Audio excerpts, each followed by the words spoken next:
Panjat Sosial. Lagu tuh ya? Jadi kosakata baru di Indonesia.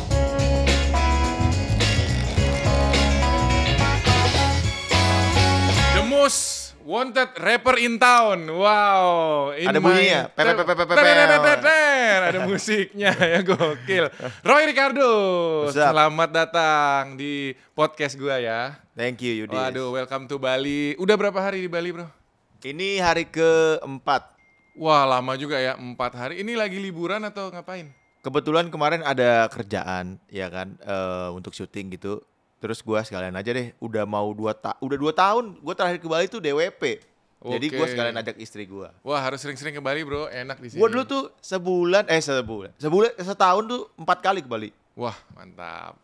Kalau lu cocok kayaknya di Bali, bro. Cocok ya? Dari karakter lu, style lu, ya kan? Satu, suka motor, suka musik, ya kan? Iya. Cocok kayaknya kalau Roy di Bali. Apalagi di daerah Canggu gitu, denger musik.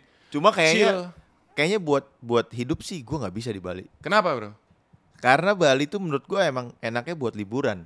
Bener juga sih. Bukan buat kerja. Kecuali lu emang tinggal di sini, lu punya pekerjaan ya. Iya. Tapi kan sekarang bisa kerja online, bro. Kerja online itu tetap rasanya beda. Kerjaan lu kan bikin musik kan? Iya. Nanti gue tanya tentang kerjaan lu ya. Kerjaan lu setahu gue kan musik nih. Iya. Kan bisa di Bali, bro. Bisa, cuma beda. Beda ya, beda soalnya beda. Sekarang malah setahu gue nih lagi banyak ya musisi luar negeri yang stay di Bali loh. Banyak sih karena mungkin stres mereka pindah ke Bali kan. Terus biaya hidupnya lebih murah kan. Bener. Rata-rata tapi di Canggu gak sih? Ya tergantung juga sih kalau yang memang kayak bule gaul gitu ya. Iya, bule gaul. Mereka di Canggu. Oke, ya memang benar ya. Jadi kayak punya karakter sendiri. Kalau di Ubud mereka yang suka yoga, suka ngebaca, nulis di Ubud, writer gitu ya. Kalau art gitu ya. Ya, mereka lebih seni. Kalau nanti di Nusa Dua di Bukit lain lagi, lebih eksklusif mereka, businessman. Oh iya benar juga. Jadi ada kelompok karakternya gitu. Jadi Roy gitu ya, dia memilih untuk stay di Jakarta untuk hidup ya. Sebenarnya gue bukan memilih untuk stay di Jakarta, memang karena lahir di Jakarta. Lu asli Jakarta, bro? Gue asli Medan. Asli Medan. Tapi lahir di Jakarta. Lahir Jakarta. Nama belakangnya apa? Kalau Medan tuh ada nama-nama marga gitu. Kalau marga gue Siahaan, tapi nggak dipakai. Nggak dipakai. Tapi orang udah mulai tahu sih, gue Batak gitu. Kayak ini ya, kayak host Nico. Nah itu karena dulu waktu pertama kali di dunia entertainment itu kakak gue. Pada saat itu memang yang terkenal adalah Nico Siahaan. Tapi karena kita memang memutuskan nggak mau pansos gitu kan. Kalau pakai nama Siahaan nanti dikira Siahaan Nico gitu kan. Jadi kita milih pakai nama bokap. Ricardo tuh nama bokap gua. Oke. Tapi lu kok jarang gue lihat satu frame sama kakak lu, bro? Emang gue males. Kenapa? Ini seru, banyak orang yang nggak tahu loh. Banyak. Penonton gue aja pada nggak tahu. Banyak. Tapi yang di entertain duluan kakak lu ya? Kakak gua pertama. Kakaknya adalah Melanie Ricardo. Iya, benar. Kalau Komedo tuh apa sih, bro? Komunitas Melanie Ricardo. Oh, jadi kayak fansnya dia. Namanya Komedo. Tapi kenapa lu jarang satu frame sama dia? Kaku aja gitu. Kayak gimana ya? Tapi itu sebenarnya bukan kaku karena apa sih? Gue tuh sebenarnya lebih ke trigger waktu itu. Gue lebih bisa dibilang ya, mau pembuktian diri gitu loh. Karena waktu gue awal di dunia entertainment ini memang banyak yang bilang Haji Mumpung gitu kan. Haji Mumpung, numpang nama kakak dan lain-lain. Enggak juga lah, kalau gue lihat kan beda emang. Nah, makanya dari situ awalnya kan gue disuruh ikut kakak gue, ikut ke sini, ntar di interview sama infotainment A, B, C. Nah, pada satu ketika tuh gue ada triggernya, gue nggak mau lagi bareng sama dia gitu loh. Waktu di interview sama infotainment, dia, gue, Tyson sama Melanie gitu kan, bertiga. Duduknya kayak gini nih, gue di pinggir sini. Nih lu Tyson, kakak gue Melanie, kameranya di sini kan, ngobrol, interview sama wartawan, bla bla bla bla bla bla bla bla bla. Pas tayang di TV, gue di crop. Jadi di zoom ya muka lu hilang gitu. Nah dari situ gue sakit hati ibaratnya kan, wah gila, gue mau dikenal pakai nama gue sendiri, bukan karena kakak gue. Iya, dan akhirnya berhasil. Puji Tuhan. Berhasil. Cuman gue mulai penasaran. Jujur ya, gue tuh sering nontonin video lu dari dulu. Serius? Terutama yang kayak outfit gitu. Thank you. Kan lu suka ngerebek-rebek kayak brand lokal. Nah makanya gue mau tanya soal brand personal lu ya. Apa sebenarnya yang lu pingin dikenal? Rapper kah? Atau fashion stylist kah? Atau apa, bro? Sebenarnya Gue pengen lebih dikenal sebagai businessman. Jadi itu pap tadi hilang dong bro. Bukan, medianya adalah sebagai rapper. Rapper. Mungkin kalau lu kan bisa lebih dikenal dengan medianya sebagai YouTuber gitu kan. Tapi yang gue tahu lu dulu kan awalnya ini ya. Magician kan. Nah, orang udah lebih mengenal sebagai YouTuber gitu kan sekarang kan. Nah, kalau gue tuh sebenarnya pengen lebih dikenal rapper tapi yang punya bisnis gitu. Lebih ke arah bisnisnya. Dan sekarang udah apa aja bro? Bisnis gue? Iya. Gue punya Liquid. Nah, Liquid KW. Liquid KW. Terkenal tuh. Puji Tuhan. Apalagi? Terus gue punya brand baju KW ini juga. Sama apa lagi ya bisnis gue ya? Ya semi production house lah. Apa? Palu gada gitu bro. Jadi itu ya. Jadi mau dikenal sebagai businessman. Iya. Yang packagingnya tuh kulitnya rapper. Rap, musisi lah. Musisi, oke. Tapi mayoritas lagu lu rap semua ya?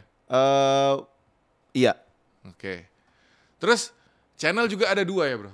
Channel ada 2. Yang Roy Ricardo tuh khusus buat musik. Yang KRTV tuh pecahan dari Roy Ricardo karena gue pengen keluar dari musik. Gue pengen ngebahas tentang yang lain selain musiknya, gue bikinnya di KRTV itu. Jadi kayak dulu gue nonton yang lu ke brand lokal tuh di KRTV ya? Iya benar. Oke, termasuk pernah udah lama banget ya yang lu ada video ke Bali ke rumahnya siapa tapi dipanggil Ratu gitu. Yang lu tahu itu di Bali ya? Raja ya, Raja tapi Ratu. Iya benar. Kalau di Bali emang gitu. Oh emang gitu ya? Iya. Ratu itu cowok ya? Berarti udah lama dong itu ya? Nah itu sekitar 2018. Buset, lama banget. Lama banget. Itu di KRTV. Di KRTV. KRTV ya. Berarti gue lebih seringan di situ kali nonton. Iya, karena Roy Ricardo itu nggak gitu aktif. Jadi ketika gue keluarin lagu aja, baru gue uploadnya di situ. Jadi itu benar-benar musik. Musik sekarang. Oke, kita baca-baca dulu ya. Tuh, hobi ekstrim ya ini bikers di Medan. Medan yang curam kirain di Medan. Di Medan yang curam. Bener ya bro ya? Gue lihat sama siapa namanya tuh? Darius. Ya. Lu gue liat-liat punya motor trail nih. Tahu aja deh. Boleh lah diajak. Cuma nanti kita roasting apa nih motornya dia. Jangan bro, itu motor pajangan bro. Mau di roasting kita guys, gawat ya. Gak boleh baper kan kalau di roasting. Iya gak apa-apa, siap. Nanti dilihat ya, main ke nanti kita garasi ya. Mampir siap. Ya. Jadi motornya baru tuh, gue punya 150. Lu punya 250 ya? Enggak, 150 juga. 150 juga? Cuma gue yang SE. Yang SE. Yang 150 gue kasih ke Begal, asisten gue. Oke. KLX juga. Darius baru yang Husky ya? Husky, dia 3,5 atau 300 gitu gue lupa. Buset, di atas 250 malah ya? Iya, itu kalau udah 300 ke atas tuh menurut gue powernya lu harus bener-bener untuk syukuran tinggi lu sih cocok. Karena tapi ototnya bro harus nge-gym dulu ya? Enggak lah, Darius kan juga nggak nge-gym. Tapi dia atlet bro, dia suka main bola segala macam. Iya, kalau lu kan tinggi ada cocok. Gue nggak nyangka loh. Yudis ini tinggi banget ternyata. Yoi. Kacau gue bilang udah. Kayak di video nggak setinggi ini. Iya, itu sengaja di set lensanya. Oh, lensanya 10 mm. Iya bener, lensanya 12. Wah. 12 ya? Nggak, naik motor mulai kapan bro? Sebenarnya baru waktu pandemi. Oh jadi hobi trailnya baru tuh? Iya, pandemi. Jadi karena PPKM kan awal-awal tuh PSBB ya. PSBB kita nggak tahu mau ngapain kan, kita nggak bisa bikin konten tuh. Kalau konten gue kan lebih keluar kan. Jadi gue bingung nih gimana caranya bisa keluar terus gue bisa bikin konten.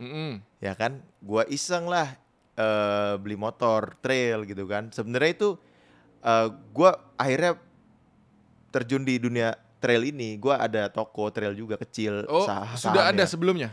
Belum. Oh setelah lu terjun baru? Setelah pandemi ini. Oh jadi bisnis lagi? Bisnis lagi. Mantap nih, pinter ya nyari cuan ya. Karena bisnis yang laku sekarang itu ketika pandemi adalah bisnis yang berbau hobi. Betul. Iya. Betul, setuju banget. Orang mau spend money banyak itu kalau dia hobi. Bener, setuju gue. Itu tapi nggak cuma trail, semua hobi. Sepeda naik, mancing naik, remote control naik, semua naik. Iya, Tamiya sekarang naik kan. Di channel gue semuanya hobi sekarang. Hobi, bener, cocok banget tuh. Iya. Jadi mulai pandemi ya? Mulai pandemi. Terus langsung beli trail? Beli trail, habis itu pas gue coba sekali, memang kecanduan sih. Kecanduan ya? Berarti udah hampir 2 tahun? Jalan 2 tahun. Jalan 2 tahun, bener. Gonta-ganti gak motornya bro? Belum. Baru 150. Karena sekarang udah agak jarang kan, udah mulai aktif lagi nih, kerjaan. keluar-keluar kayak gini kan. Biasanya kita kalau pergi trail itu weekend. Nah kebetulan weekendnya lagi banyak keluar-keluar jadi nggak bisa. Yang gue bingung nih bro ya, kemarin nih gue mau beli outfitnya nih. Puyeng gue lihat harganya bro. Mahal sih. Iya, itu apa aja yang harus dibeli bro? Coba, lu kan lebih senior nih, udah hampir 2 tahun jalan nih. Tapi lu udah pernah terabas belum? Belum Pernah? Belum, makanya di sini gue belum punya temen bro. Aduh, harusnya kita Gue nontonin ikut vlognya Darius tuh ya. Wah, jauh banget lagi harus ke Jakarta dulu. Harusnya terabas nih ya di Bali bareng sama Yudis ya. Boleh. Aduh, jadi yang harus lo beli sebenarnya selain jersey-nya itu protektornya juga, protektor tangan, protektor kaki. Kalau lo memang masih pemula biasanya pakai chest protector juga, protektor dada. Yang pasti harus itu ya. Yang di leher juga ada tuh. Leher kalau lo awal-awal, kalau gue sih nggak pernah pakai ya. Enggak ya. Nanti lo risih. Tapi sebenarnya itu penting kalau buat sirkuit gitu kan. Buat main di sirkuit. Tapi kalau kayak lo kan mainnya ke alam tuh. Iya. Nggak usah pakai gitu ya. Kayaknya kalau lo nggak ada masalah sama daerah tulang sini nggak perlu sih. Oke. Jadi gua beli ini dulu ya, jersey atas bawah. Jersey atas bawah. Itu biasanya satu set gitu kan? Satu set, benar. Jersey, terus pelindung kaki, tangan, sama sarung tangan, terus goggle, kacamata sama helm. Itu sih yang paling penting sih. Kalau chest juga gue nggak. Ya itu mah semuanya disebutin satu set dong. Iya memang harus. Karena kalau chest itu chest nggak perlu. Nggak perlu karena chest itu kan sebenarnya kalau lu tiba-tiba jatuh atau kena stang gitu kan. Itu yang paling penting. Rata-rata kan kalau di terabas kita kan nggak terlalu kayak gitu. Iya. Di sirkuit lah yang lebih sirkuitnya penting. agak loncat-loncat gitu. Iya, sirkuit itu lebih bahaya jauh daripada terabas. Lu nyobain yang sirkuit juga? Nyobain nekat. Pernah kebalik. Wah, kebalik. Iya, itu untung ya. Gua refleks langsung balikin badan gini. Kalau nggak kepala gua benar-benar kayak gini. Tancap. Itu di mana? Di BSD sirkuitnya. Itu yang terkenal ya. BSD. Di sini juga ada sih sebenarnya bro, tapi nggak sebesar itu kayaknya. Cobain dong. Nanti deh. Belum beli gue peralatannya. Nggak usah pakai lah. Waduh, bahaya dong. Nggak ada pelindungnya. Ada asuransi kan? Aduh. Nih ya, kita baca lagi ya. Dibandingkan Melanie, apa nih? Meminta dirinya untuk mengikuti sebagai presenter. Dan lu mencoba memandu beberapa acara ya, tapi merasa tidak cocok. Kenapa bro? Oh, iya. Jadi sebelum gue memutuskan untuk fokus di dunia musik itu, gue memang pernah nyobain beberapa hal. Kayak jadi MC, gue pernah jadi penyiar radio, gue pernah jadi DJ juga. Dan akhirnya gue mutusin kalau gue tuh harus milih gitu kan. Kita gak bisa punya kepala banyak gitu kan. Kita harus tetap memilih satu hal. Jadi gue pilih gue untuk menjadi rapper. Nah di situ gue kill nih yang namanya jadi DJ, yang namanya jadi MC, yang namanya jadi penyiar radio. Jadi lumayan banyak juga ya ini lu ya, perjalanan lu dulu. Lumayan, karena apa ya, perjalanan hidup gue ini benar-benar dari bawah kalau di dunia entertainment ya. Biarpun gue punya kakak gue yang udah duluan di dunia entertainment, tapi gue selalu selalu gak pengen dibilang gue itu nempel sama dia, gue naik karena dia. Jadi sebelum lu terkenal itu dulu lu coba semua tuh radio? Radio gue jadi penyiar dulu pertama. Itu yang paling pertama, penyiar radio. Habis itu gue jadi MC. Berapa tahun tuh bro? Penyiar radio 5 tahun kurang lebih. Lumayan juga dong. Ya itu buat belajar public speaking sih. Di Jakarta? Di Jakarta. Di Jakarta. Jadi mungkin ada yang nonton, yang sekarang nonton, pernah dengar suara lu di radio? Mungkin. Katanya suara gue kayak Darto kalau di radio. Oke, iya juga sih, bener juga ya. Emang iya ya? Iya mirip-mirip. Bukan suaranya gini, cara lu ngomong gitu loh, agak mirip. Mukanya dimiripin, suaranya dimiripin, Darto astaga. Imam Darto ya? Iya benar. Bukan Darto helm, ntar beda lagi. Rambutnya begini dong. Iya. Oke, next. Jualan pot juga bro. Pots, iya itu bagian dari liquid juga. Oh barengan dia, sepaket gitu? Awalnya pertama liquid. Habis itu ternyata liquid gue lumayan banyak yang suka. Dan gue dipercaya untuk pegang satu brand pots juga untuk kolaborasi. Oh jadi produk yang terpisah kan ini? Produk yang terpisah. Potsnya jalan juga? Puji Tuhan. Bro, kalau liquid gitu duitnya kenceng gak bro? Kenapa sekarang semua artis-artis pada ngeluarin liquid sendiri bro? Bocorin dong. Sudah terjawab kan? Hah? Sudah terjawab dengan pertanyaan lu. Gimana coba? Jelasin dulu. Seberapa besar? Ayo. Ketawa dia.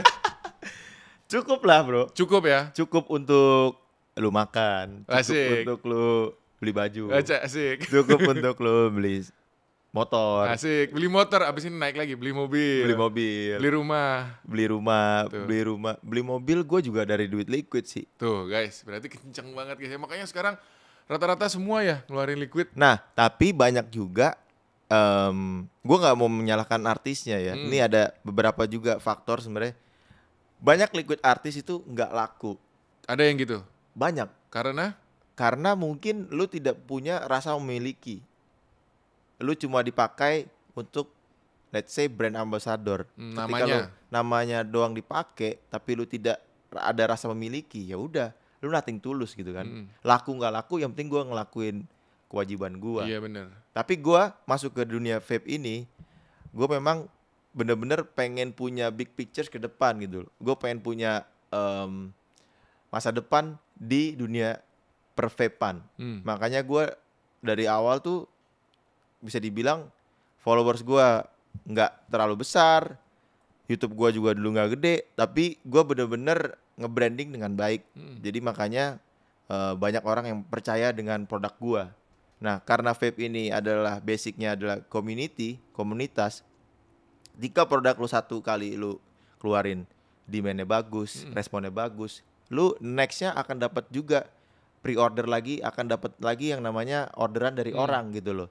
Tapi ketika nih artis pertama ngeluarinnya langsung flop, jadi kayak gini, produsen ke toko itu ada beberapa step ya di vape ini. Nah, let's say pertama kali lu keluar itu berapa ribu botol, pasti akan keluar. Misalkan Yudis keluarin liquid, belum punya ya? Belum.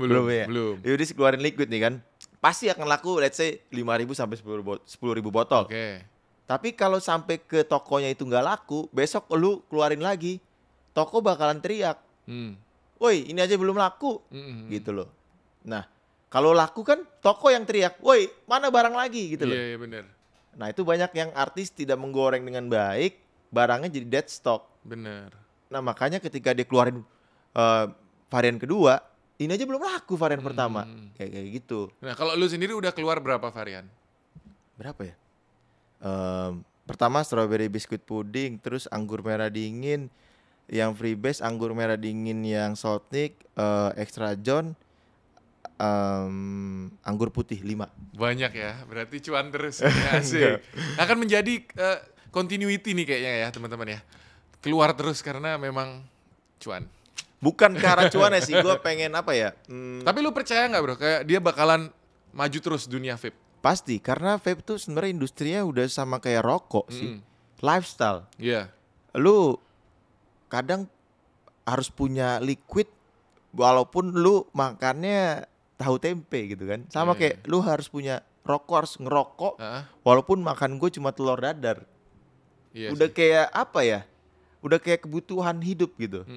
Makanya ini menurut gue industri vape itu akan terus berkembang. Walaupun sekarang memang pasarnya sedang turun, karena mungkin orang duitnya agak kurang ya. Kemarin kan habis pandemi banyak gitu kan, dihantem banget. Apalagi 2021 ini. Oh itu kerasa ya, jadi pandemi omset vape turun? 2020 tuh malah naik. Oh kata lu tadi turun, gimana sih bro? 2021 turun. 2021 turun? Iya. Udah habis duit tabungannya? Mungkin. Kayak gitu. Jadi 2021 ini banyak faktor bisnis yang malah hancur daripada 2020.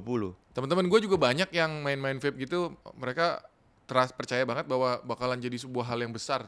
Tapi kalau lo misalkan tetap stay di sini selama pandemi, selama lagi masa krisis, siapa yang stay, siapa yang survive, dia bakal naik ke depannya. Iya. Tinggal gitu aja. Itu udah apa namanya, udah hukum alam kan. Iya, harus bertahan jadi ya. Bener. Iya, dan lu udah siap nanti ketika rame lagi udah siap gitu. Lu udah punya nama, ya kan? Kayak gitu sih. Siap. Sama kayak di YouTube kan, bro. Kayak let's say kita tahu YouTube sekarang memang lagi hancur-hancurnya. Dengan subscribers berjuta-juta, banyak orang yang tidak mendapatkan 1%-nya gitu, views gitu kan. Tapi siapapun dia harus bertahan di dunia ini kalau lu masih mau ada di bisnis ini. Nanti kalau udah balik lagi algoritmanya atau YouTube-nya udah mulai oke lagi, kita tetap ada di situ. Betul. Itu namanya konsisten. Kuncinya. Benar. Oke, kita itu boleh digeser nggak tolong TV-nya ya? Kita lihat lagi ke bawah. Nah, ini ada pertanyaan-pertanyaan bro. Iya. Kalau disuruh pilih bro itu, mau jadi creator, rapper, atau yang lain bro, pilih apa bro? Dari segi apa nih? Hmm, pekerjaan lah yang mau benar-benar. Kalau kan, gue sebenarnya hati gue pengen jadi rapper gitu kan. Oke. Karena gue pengen dikenal sebenarnya lebih ke rapnya, musik rapnya. Tapi gue nggak akan bisa ngelakuin itu like full time. Karena kerjaan gue bukan cuma bikin lagu. Nah sekarang gue lebih ke arah mana, nggak ada pilihan sih gue. Mungkin ke rapper lah, rapper. Rapper ya, tapi tadi di awal lu bilang businessman bro. Nggak ada pilihan ya kan? Oh iya udah, nggak apa-apa, businessman boleh. Businessman. Bisnis, tetap bisnis ya. Businessman. Banyak kayak gue banyak belajar kayak Kanye West yang mulai dari rap gitu ya, musik rap Itu gitu, gila hip hop sih. ya. Kanye West, terus Jay-Z, Drake. Yang bikin sepatu Yeezy itu? Yeezy itu Kanye West kan. Kanye West. Kekayaan mereka itu mungkin 10-30% doang dari musik. Sisanya Selebihnya branding, brand ambassador, bisnisnya mereka, produknya mereka. Jadi secara keseluruhan mereka kaya tuh bukan karena musik, tapi tanpa ada musik mereka tidak akan bisa kaya. benar-benar. Jadi itu personal brandnya di situ. Bener. Dan itu yang kiblat lu arahnya situ ya. Iya. Keren. Nah ini bagus nih. Rapper yang menginspirasi bro. Siapa bro? Setiap masa itu berubah-berubah sih gua. Berubah. Jadi awal-awal dulu gue suka Tyga, Chris Brown, kesini gue suka Drake, Kanye, begitu-begitu. Kalau menginspirasi tuh gue lebih ke arah ininya sih, brandingnya mereka, bukan dari lagunya doang. Kalau lagu kita bisa comot dari sana sini kan, tapi kalau dari personal brandingnya itu gue lebih ke Kanye sama Drake sekarang. Kenapa dia bro? Karena mereka itu whole package bro. Keren iya, lagu bagus iya, terkenal iya, dan dia punya bisnis gitu. Oke. Kalau lagu sekarang banyak sih. Kalau Drake album terakhirnya jelek menurut gua. Kanye West sama si Drake udah sih. kalau itu di Amerika semua mereka ya? Iya. Tetap nama-nama besarnya mereka terus ya bro? Mereka terus karena mereka tetap konsisten untuk bikin lagu dan album. Kalau zaman dulu ada Snoop Dogg gitu masih ada Snoop Dogg udah enak pakai royalti bro. Maksudnya gimana dia? Iya, dari lagu-lagu hits dia ketika Diem doang masanya nih dia ya? diem doang, royalti tetap jalan kan. Tanpa ngeluarin lagu baru ya? Tanpa ngeluarin, sesekali dia featuring orang itu dibayar gitu kan. Sesekali bikin single dapat royalti lagi. Tapi royalti yang gede-gede ini yang lagu-lagu Drop It Like It Hot itu kan tetap jalan setiap hari orang dengerin. Karena royalti di sana aturannya bener. Oke. Jadi di sini enggak? Di sini ya belum. Mudah-mudahan bisa bener. Jadi kalau misalkan kayak lu nih, misalkan lagu lu masuk nih ke platform-platform musik tuh, nggak bener tuh menurut lu? Bukan. Maksud gue, jadi yang pengalaman gue itu karena artis atau musisi di sini belum terlalu dipikirkan begitu ya pembagian dari royaltinya. Jadi banyak artis itu tidak bisa kaya bro dari musik kecuali mereka banyak off air. Oh berarti sama kayak di sulap dulu juga kayak gitu? Iya. Iya. Kalau sulap ada royalti? Seharusnya, tapi kan orang bisa ngikutin triknya orang. Nah misalkan itu dia. lu main trik ngilangin botol ya, gue main juga. Lu nggak dapet apa-apa. Oh iya sama aja iya. kayak gitu. Iya, dari off airnya ada yang banyak duit kan? Ya benar dari off air. Dari off air ya kan? Iya. Kalau nggak dari off air, wah banyak juga musisi mati apalagi di pandemi begini. Iya. Nggak ada job Show, off air ada kan? show, ya. Digital paling berapa sih? Sebanyak-banyaknya stream, ya bisa dihitung lah. Oke. Tuh ya. Nih, tadi ngomongin pandemi lo ya. Pas lu bilang musisi-musisi sepi. Nah, semasa pandemi, Roy Ricardo sendiri gimana, bro? Gua bertahan hidup, bro. Kalau dulu sebelum pandemi lu ini juga sering dapat job perform off air gitu? Nggak sering banget juga sih. Karena musik gua kan emang lebih niche ya. Lebih kecil di Indonesia kan. Gua lebih ngejar digitalnya, bro. Maksud gua aset digitalnya lu harus bagus gitu. Angkanya, karena nanti ke depannya untuk branding diri lu sendiri. Jadi musik gue ini membawa gue untuk berkat-berkat yang lain gitu. Iya benar, kayak tadi lu bilang kan, nanti dikenal dulu terus jualan liquid dan sebagainya. Iya. Nah, tapi semasa pandemi lu ngapain aja, bro? Jadi semasa pandemi nih gue jujur gue nggak tahu nih mau ngapain ya. Waktu gue nikah itu belum pandemi. Gak berapa lama gue nikah kena tuh pandemi kan. Gue nikah kan 2019 Oktober. Sama berarti? Lu juga? Gue Desember tapi. Oh, lu Desember? Belakangan, iya. Sebelum pandemi persis iya, ya kan? Banget. Nah, tiba-tiba dihantam pandemi kan. Nah, puji Tuhan ya bro, memang kalau udah Tuhan mau kasih jalan ya, ibaratnya matahari terbit, tidak ada manusia yang bisa menutupi. Kalau emang udah rezeki lu bakal dikejar berkat kalau kata nyokap gue. Nah, di saat pandemi, di situ liquid gue laku, di situ gue keluarin pods, di situ ada brand sepeda ajak kolaborasi. Jadi maksud gue ibaratnya gue diem di rumah, kerjaan jalan terus. Bener. Itu sama sekali yang faktor X ya, yang gue juga nggak bisa jelasin. Pandemi itu gue ngapain? Ya gue bikin pods, tapi lu jualan gimana? Bukan gue yang jualin, ada yang jualin produksinya. Terus laku banget, gitu kan? Habis itu bikin apa? Gue bikin sepeda. Kayak gimana? Ada juga brand sepeda besar di Indonesia yang ngajak kolaborasi secara tidak sengaja gitu kan. Terus laku banget. Jadi pandemi ini menurut gue blessing. Makanya gue bikin brand. Gue nekat bikin brand baju gue namanya KW 2020. Karena 2020 ada blessing years buat gue. Blessing year buat gue bro. Oke. Ya itulah. Jadi teman-teman yang nonton, yang denger ini juga ya, dengerin Roy ini ya. Kalau pandemi itu jangan bersedih gitu ya. Gak boleh berkecil hati, justru harus berjuang terus, semangat terus supaya nanti dapat blessingnya itu. Blessing, ya. Maksud gue apa ya? Kadang kayak gini-gini kayak klise ya sih, apalagi kalau orang muda yang ngomong kan. Tapi memang bener-bener itu nggak bisa dijawab sama siapapun karena memang itu faktor X ya. Jadi waktu pandemi ini bener-bener kita dapat kesempatan, gue dapat kesempatan dari Tuhan gitu melalui beberapa orang gitu kan untuk bikin bisnis, dari bisnis liquid, sepeda, baju dan lain-lain gitu. Karena lu positive thinking kali bro. Mungkin gue sacrifice sama satu hal yang dulu susah gue sacrifice gitu kan. Iya. Oke, itu ya teman-teman ya. Jadi pokoknya berarti karena ini juga gak sih bro? Karena banyak doa juga. Dulu kan gue gak mau nikah bro. Karena? Ya karena masih mau bandel. Oke. Iya kan, mau coba cewek sana sini jujur. Iya dulu mah, buset, gue bandel dulu. Tapi kenapa yang ini akhirnya? Ya karena ada menikah. Karena menurut gue ada dua jenis perempuan, jenis wife material sama cem-ceman doang. Asik. Bro. Ini bener nih. Iya ini kan? Cowok-cowok doang yang ngerti nih. Iya, cowok-cowok doang. Nah, terus. Menurut gue cewek cantik itu sekarang bisa dibuat bro. Tapi cewek baik hati yang tulus sama lu itu nggak bisa dibuat-buat. Iya betul. Iya kan? Iya. Nah ketika lu udah coba, gue kan nggak pernah pacaran lama nih. Gue pacaran paling lama 1 tahun. Nama ini bocah, gue pacaran 5 tahun bro. Asik. Ini 5 tahun yang sekarang lu nikahin? Sebelum gue nikah, ya, 5 tahun. 5 tahun, wow lama banget. Jadi apa ya?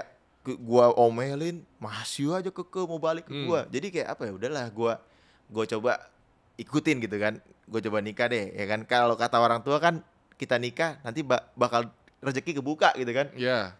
Gue ikutin. Awalnya gue nggak percaya bro. Gak mungkin lah, cuma gara-gara nikah kerjaan lo jadi ini. Karena dulu tuh gue mau bikin bisnis ini nggak laku, bikin kerjaan ini nggak ada, manggung jarang, lagu dulu biasa-biasa aja gitu kan. Coba deh, gue nekat nih, gue nikah. Pas gue nikah, gue ketemu bos liquid, gue keluar. Dari situ mulai kebuka. Berarti bener omongan orang tua. Iya bener sih bro, mungkin gini ya, karena ada yang ngawal kali. Mungkin kali ya, karena mungkin dulu kan kita nggak tahu ya. Kalau gue sih duitnya nggak jelas habis kemana. Nah itu dia, sama aja. Iya kan? Lu ngerasa nggak sih waktu lu udah nikah, bener. kayak lu bisa mungkin buat studio begini. Karena lu dulu gini, kalau gue ya ngerasa nggak sebebas yang sekarang nih. Jadi dulu kan liar tuh, duitnya kemana, perginya kemana nggak tahu kita. Mungkin ya kalau gue dulu ya, kayak sekarang ini, belum nikah maksudnya. Mungkin dengan kondisi sekarang udah HIV/AIDS kali bro. Iya bener parah ya. Tapi untung lah karena lu bertemu dengan istri lu yang sekarang itu 5 tahun ya. 5 tahun. Sekarang jalan 7 tahun berarti. Termasuk sudah setelah menikah 7 tahun jadinya. Setelah menikah. Dan langsung udah punya anak? 1. Lu udah punya anak juga? Belum, hampir. Berapa bulan udah? 5 bulan. Waduh, nanti akan lebih berubah. Rezeki akan terbuka lagi bro. Serius bro? Sumpah. Wah bagus dong kalau gitu. Lu ngerasa gak waktu udah nikah tuh kayak lebih lancar? Iya sih, tapi ini gue takut nanti makin sibuk ngurus bayi gue. Wah, siap-siap nih ya, gue kasih tahu buat, mungkin gue baru 1 anak gue tapi gue mengalami 1 minggu pertama setelah melahirkan, siap-siap lu dimaki-maki istri lu, karena istri lu bakal netein kan. Iya. Sedangkan air susunya tidak keluar. Dia bingung juga. Lu nanya ke lu, istri lu. Lu juga bingung kan? Iya. Kalau bisa gue netain ibaratnya. Anak lu umur berapa, bro? 1 tahun lebih. 1 tahun, iya. Siap-siap bro, siap-siap sibuk. Januari nanti lahir. Januari. Aduh, sibuk gue Januari. Cowok cewek? Ada deh, nanti gue mau buat gini, gender reveal. Oh, iya. Mantap. Iya. Jadi masih dirahasiakan, belum ada yang tahu. Belum ada yang tahu. Lu udah tahu? Tahu gue. Istri lu udah tahu? Tahu. Wah, kalau itu waktu itu gue bikin, istri gue gak ngasih tau ke gue. Oh, dia gak bilang? Iya, gue tebak kopi. Istri gue suruh tebak kopi, kalau pahit cowok, kalau manis cewek gitu. Gue minum kopi pahit. Waduh, gue nangis di situ gue. Kenapa nangis? Ya, berarti gue gak nakal bro. Kan cowok anaknya. Iya. Tapi ini ya bahagia juga lah bro, mau jadi bapak tuh. Wah, beda. Beda sih. Beda aja. Wah, ternyata gue laki-laki sejati. Asik. Punya anak gitu kan. Bener. Apalagi kalau dulu bandel gitu kan, lu ngerasa, nih Tuhan hukum gue gak ya? Waktu gue udah nikah gak dikasih anak lagi gue. Kayak gitu kan. Siap. Tapi kemarin gue dengar berita agak yang nggak enak sedikit bro. Gue lihat di YouTube lu. Yes. Bahkan nggak sekali tuh, kok ada yang 2 bulan yang lalu, ada yang 1 bulan yang lalu. Itu lu bilang gini, gue kejar lu kemanapun. Itu kenapa bro? Jadi waktu itu gue lagi live di Instagram. Ini yang mana nih? Yang ini sama orangnya sama. Oh, kasusnya sama. Sama. Emang gue sengaja undur-undur bro. Itu sengaja gue undur-undur biar dia tuh deg-degan terus. Oke. Selalu deg-degan. Jadi gue lagi live di Instagram, udah mau kelar nih live-nya, gue inget banget. Tiba-tiba ada komen. Biasanya gue kan biasa aja tuh, nggak semuanya gue bisa bacain komen ya kan. Nah tiba-tiba ada yang komen, kalau nggak salah bang, bini lu gue open BO ya 20 juta gitu. Nah dari situ gue emosi tuh, karena lu boleh ngejek karya kita gitu kan, lu boleh ngejek apa gitu, tapi tetap harus sopan gitu. Jangan bawa-bawa istri, bawa-bawa keluarga, orang tua dan lain-lain. Tapi lu tuh kenal nggak orangnya? Enggak lah. Nggak kenal ya? Enggak. Kayak followers lu aja gitu? Nggak kenal. Oke, terus apa yang lu lakuin waktu itu? Gue cari, udah dapet orangnya. Dari live itu? Setelah live, gue track dari account Instagramnya, sampai ke track semuanya, data dirinya dia. Dan sebenarnya dia udah kirim video permintaan maaf, cuma masih gue simpen, gue masih nggak terima gitu. Dia ngirim ke lu pribadi? Ke asisten gue. Oke, terus? Dia bilang dia mau minta maaf dan lain-lain. Gue bilang, masa lu minta maaf cuma begitu doang? Gila lu. Gue suruh minta KTP dia nggak mau ngasih. Berarti kan emang nggak beres nih anak. Padahal gue udah tahu alamat dia di mana, udah tahu nomor telepon dia. Udah pernah ketemu? Belum. Dia di Batu Sangkar, di Padang. Oke, di Sumatera Barat. Jadi lu waktu itu nge-track, terus akhirnya lu ngapain? Lu telepon kayak atau apa? Belum. Bini gue bilang, udah maafin aja. Katanya kamu lagi diuji. Serba salah juga nih gue bilang nih. Aduh, gue udah emosi. Dianya yang begitu. Padahal yang dihina istri sendiri ya. Iya. Tapi istri lu yang nyetop lu. Iya. Berarti baik, dia kuat hatinya bro. Ya ujian. Iya harus sih. sabar. Serba salah sih. Tapi kalau siapapun lah, laki-laki pasti kalau istrinya yang dihina kan tapi emosi. Mungkin nanti gue masih gue bikin kentang bro. Karena kalau misalkan gue kasih tau apa-apa, dia mungkin mantau YouTube atau dan lain-lain gitu kan. Mendingan tiba-tiba kalau mau dilaporin, gue buat laporan diem-diem, terus saya tinggal diciduk diem-diem. Itu kan lebih lu lagi makan bakso tiba-tiba kamu ikut ya kan. Lebih deg-degan mana kan. Tiap hari hidupnya deg-degan gitu. Kapan nih gue diciduk? Tapi kan dia udah minta maaf bro. Minta maafnya gak serius, lu lihat aja ntar videonya kalau mau itu. Siap. Minta maafnya kayak orang minta apa tuh? Minta baikan, gak jelas gitu. Iya, tapi berarti sekarang masih kentang, posisinya belum selesai ya? Belum. Oke, itu teman-teman yang kepo tuh cek di YouTube-nya Roy Ricardo. Enggak ding, di KRTV ya? KRTV di ya. KRTV. KRTV itu apa sih bro? KR tuh? KR tuh itu sebenarnya nama YouTube-nya ngasal dulu karena gue nggak tahu mau bikin YouTube-nya apa. King Royal TV gitu. Oh, King Royal. Iya. Oke, dan lu kenapa di sana ada yang clothing juga tuh yang dulu gue suka nonton? Yang clothing. Oh, baju-baju ya? Iya, kayak lu grebek-grebek ke warehouse mereka, ke toko mereka. Karena gue tuh sebenarnya apa ya, suka sama brand lokal gitu kan daripada brand luar. Gue pengen aja tuh brand lokal punya kualitas yang semakin bagus gitu. Dari situ gue juga belajar dari brand lokal yang udah establish selama ini gitu. Makanya gue pengen bikin konten itu untuk naikin brand lokal lagi, biar orang tuh nggak malu pakai brand lokal. Dan masih lanjut terus nggak? Terbatas bro, Jumlahnya ya, jumlahnya terbatas. Yang benar-benar well known di Indonesia itu. Iya, kadang gue juga ya kita kan harus realistis gitu ya. Gue mau naikin brand lokal yang nggak orang tahu, tapi nanti viewsnya juga nggak ada. Iya. Nanti malah ngancurin semuanya. Jadi ya kita pelan-pelan dari orang yang udah kenal dulu gitu kan. Tapi gue lihat yang video-video itu gue tonton semua tuh bagus. Gue paling suka tuh liatin gudangnya orang. Iya kan? Itu kayak buat motivasi lu gak sih? Iya. Lu kan punya brand tuh. Ada tuh yang di gudang bisa naik motor kayak gitu. Iya. Itu di Jogja. Oh, ke Jogja loh? Jogja itu. Wah, jadi nggak semuanya itu clothing di Bandung, Jakarta ya? Enggak, karena kebetulan gue juga lagi ada kerjaan di Jogja. Iya, sekarang Jogja gede-gede clothing. Gede banget. Iya. Lu udah buat clothing berapa lama? Itu merchandise lah jatuhnya masih. Merchandise ya? Ya udah 2 tahun. Wih, mantap. Lumayan lah. Adalah sedikit-sedikit. YDST ya? Yoi. YDST.